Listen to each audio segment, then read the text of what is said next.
کسی کسان کو ایک انڈا ملا۔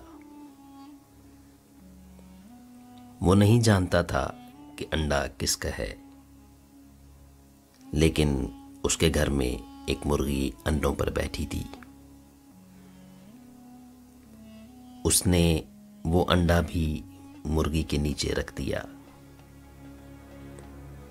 کچھ دنوں کے بعد مرغی کے بچے نکلنے لگے، اور اسی اثنا میں اس اجنبی انڈے سے بھی ایک زندگی نکلی۔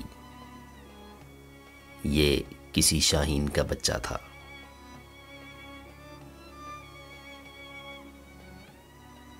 مرغی کے بچوں کے ساتھ دانا چگتے، مٹی میں چونچ مارتے یہ بچہ بڑا ہونے لگا۔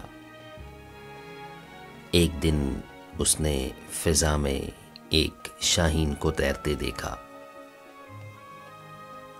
اس نے اپنے ساتھ کے بھائی بہنوں سے کہا، کاش میں بھی ایسی بلند فضا میں پرواز کر سکتا۔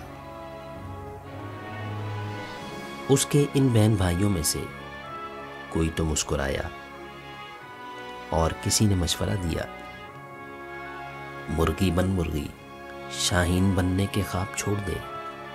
اس کا جہاں اور ہے، تیرا جہاں اور ہے۔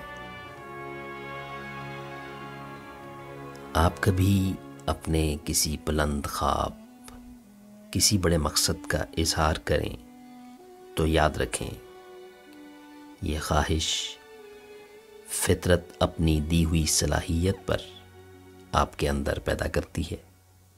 یہ صلاحیت اپنے آپ کو آزمانا چاہتی ہے۔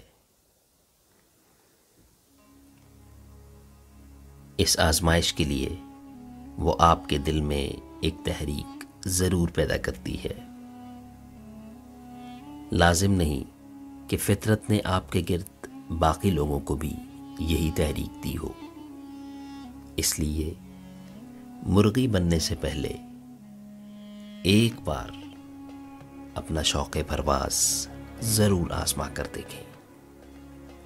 چند ایک بار گر کر یقیناً آپ محو پرواز ہو جائیں گے۔